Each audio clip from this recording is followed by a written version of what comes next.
की। कैसे हैं आप लोग? यात्रा अच्छी चल रही है? यात्रा क्यों चल रही है? हिंदू धर्म को आगे ले जाने के लिए। क्या चाहते हो?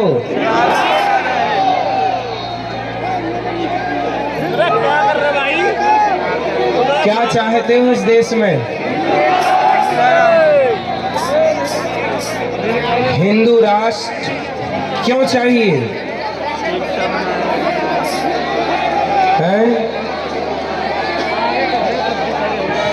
हम सब देखो हिंदू राष्ट्र इसलिए चाहते हैं, और हिंदू राष्ट्र की शुरुआत आप आज से ही कर लो। कैसे होगी? हिंदू राष्ट्र एक तो सरकार कागजों में तैयार करे, कुछ हमारी अपनी जिम्मेदारियां हैं। तो सरकार क्या करेगी वो तो सरकार करेगी। कोई नहीं दर्शन हो रहा। थोड़ा सुनो सुनो, अब हमें क्या करना है? पूज्य बागेश्वर धाम सरकार देखो, एक बंदा एक व्यक्ति पूरे भारत के हित के लिए पैदल चल रहा है। क्या स्वार्थ है उनका खुद का? पूज्य महाराज जी का स्वार्थ क्या है? स्वार्थ नहीं, परमार्थ है। हिंदू राष्ट्र की शुरुआत हम स्वयं से करें। सबसे पहला काम, अपने बच्चों को गीता पढ़ाना शुरू करें। आप कितने माँ बाप चाहते हैं कि आपका बेटा श्रवण कुमार रहे, इंजीनियर बने, डॉक्टर बने, एडवोकेट बने, सब बने, पर वो मूल में श्रवण कुमार रहे? कितने लोग चाहते हैं? श्रवण कुमार चाहते हो तो श्रवण कुमार का पाठ बच्चों को स्कूल में पढ़ाना चाहिए। ठीक है? सुनो सुनो सुनो, आवाज आ रही है? आवाज आ रही है? सुनो, सावधान होकर सुनो। रुको रुको, शोर करना है कि सुनना है? सुनो, सबसे पहले क्या करना चाहिए? अपने बच्चों को गीता, अपने बच्चों को रामायण और अपने बच्चों को श्रवण कुमार की कथा सुनानी चाहिए, पढ़ाना चाहिए। क्यों? क्योंकि जब तक बच्चे पढ़ेंगे नहीं तब तक बच्चों में संस्कार नहीं आएगा। आप शंकर जी के मंदिर जाते हो? ये यात्रा का नाम क्या है? सनातन सनातन सनातन सनातन एकता हिंदू यात्रा। हम सनातनियों को क्या करना चाहते हैं? एक का मूल मंत्र क्या है? भगवान शंकर। जरा सोचिएगा, जरा सुनिएगा। भगवान शंकर के मंदिर में सबसे पहले शंकर जी के मंदिर में नंदी और शेर, दुर्गा जी का वाहन, माँ पार्वती जी का वाहन। शेर और नंदी दोनों एक दूसरे के दुश्मन हैं। सांप और चूहा एक दूसरे के दुश्मन हैं, पर शंकर जी के गले का सांप और गणेश जी के वाहन का चूहा। सांप और मोर एक दूसरे के दुश्मन हैं, लेकिन शंकर जी के मंदिर में सारे लोग एक साथ बैठे हैं कि नहीं? बोलो हाँ।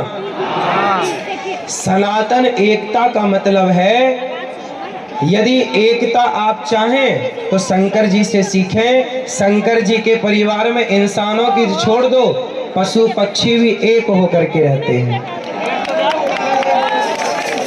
तो जिस सनातन में शिव की पूजा करने वाले पशु पक्षियों को जो एक दूसरे के घोर विरोधी हैं, वो एक साथ रहते हैं। तो क्या हम सनातनियों को आपस में लड़ना चाहिए कि तू ब्राह्मण है, तू क्षत्रिय है, तू वैश्य है, तू शूद्र है?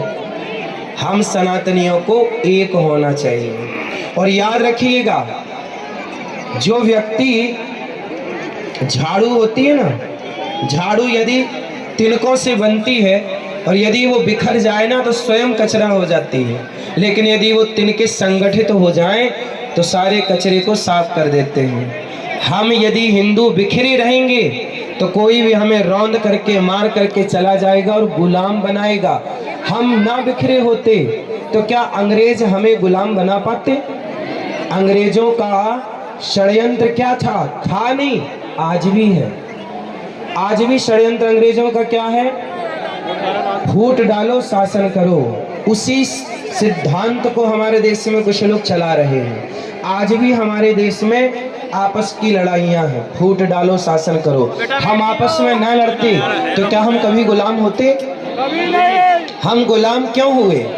हमारी गुलामी का मूल कारण है कि हम आपस में लड़ गए। अब संत जन क्या कह रहे हैं कि अब भैया आपस में ना लड़ना, यदि अब लड़ोगे तो अब गुलाम फिर से हो जाओगे। और गुलाम अब अंग्रेजों के नहीं, पहले मुगलों के गुलाम हुए, फिर अंग्रेजों के गुलाम हुए। अब आपस में लड़के किसके गुलाम होना चाहते हो ये बताओ? किसके गुलाम होना चाहते हो? यदि गुलामी नहीं चाहते, कितने लोग गुलामी नहीं चाहते? गुलामी नहीं चाहिए तो कसम खाओ कि हम आपस में कभी नहीं लड़ेंगे, सनातनी संगठित रहेंगे। रहोगे संगठित? आप संगठित रहें, ये चिंता संतों को है। यदि आप बिखर गए ना तो समूल नष्ट हो जाएगा। एक छोटी सी बात आपको बताऊं। अच्छा बताइए, हमारे भारत की जो शिक्षा है, मूल क्या है जानते हो? मूल है शिक्षा। मूल में क्या है? शिक्षा। आज हमारे भारत में जज बनते हैं, आज हमारे भारत में इंजीनियर बनते हैं, डॉक्टर बनते हैं, सब कोई बनता है। पर मुझे बताओ कि ये जो बनते हैं, ये अंग्रेजों की पढ़ाई पढ़ के बनते हैं कि भारत की पढ़ाई पढ़ के बनते हैं? किसकी? किसकी? हैं? अंग्रेजों की। भारत की अपनी कोई पढ़ाई है ही नहीं। आज भी हमारे देश में मैकाले की शिक्षा नीति चल रही है। मैकाले ने जो शिक्षा नीति लागू की इस देश में, आज भी देश की आजादी के लगभग 80 वर्ष होने को आए, आज भी वही शिक्षा चल रही है।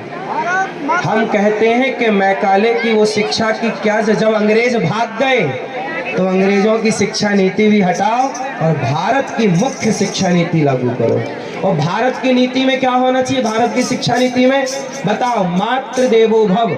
ये पाठ सही है कि गलत है? क्या बच्चों को मातृ देवो भव नहीं पढ़ाना चाहिए? क्या पितृ देवो भव नहीं पढ़ाना चाहिए? क्या अतिथि देवो भव नहीं पढ़ाना चाहिए? क्या आचार्य देवो भव नहीं पढ़ाना चाहिए? क्या गीता के कुछ मुख्य श्लोक नहीं पढ़ाने चाहिए? क्या रामचरितमानस की चौपाइयां, क्या राम का आदर्श नहीं पढ़ाना चाहिए? राम जैसा बेटा, राम जैसा भाई, राम जैसा राजा, राम जैसा न्याय क्या आप नहीं चाहते? यदि राम जैसा आदर्श आप अपने बेटे में देखना चाहते हो तो आप अपने बेटे को बाबर ना पढ़ाओ, राम को पढ़ाओ। राम। अच्छा बताइए, क्या बच्चों के बैग में, उनकी सिलेबस में, उनकी पुस्तकों में क्या राम की शिक्षा के लिए कोई जगह है? आज क्या बच्चों को पढ़ाते हैं राम के बारे में? क्या भगवान श्री कृष्ण की भगवत गीता जो दुनिया पढ़ रही है, क्या उसे भारत के बच्चों को नहीं पढ़ानी चाहिए? गीता क्यों नहीं पढ़ाई जाती? चलो बताओ, आर्यभट्ट ने क्या दिया था? क्या? शून्य। और शून्य किसने दिया? आर्यभट्ट ने। अच्छा मुझे एक बात बताओ, आप जो गणित पढ़ते हैं वो गणित भारत की है कि अंग्रेजों की है? भारत की गणित का नाम बताओ क्या है? देखो आपको पता भी नहीं है, बहुत लोगों कुछ बोल रहे हैं। भारत की जो गणित है उस गणित का नाम है वैदिक गणित। जिस गणित को पढ़ करके आर्यभट्ट ने 0 दिया, आज वो गणित की नाम तक नहीं जानते लोग। हम जानना चाहते हैं कि हम अपने भारत में अपनी गणित क्यों ना पढ़ें? वो गणित जिस गणित में आज के 1000 साल पहले भी पंचांग पढ़ते हो, पंचांग क्यों? पंचांग कैलेंडर जानते हो ना, 100 साल पुराना पंचांग उठाना, उसमें सूर्य ग्रहण कब पड़ेगा, चंद्र ग्रहण कब पड़ेगा, तारीख और समय बिल्कुल परफेक्ट मिलेगा। जब सैटेलाइट का जमाना नहीं था, जब विज्ञान पैदा नहीं हुआ था, तब हम लोग सूर्य की गति जानते थे, चंद्रमा की गति जानते थे, ग्रहों की गति जानते थे।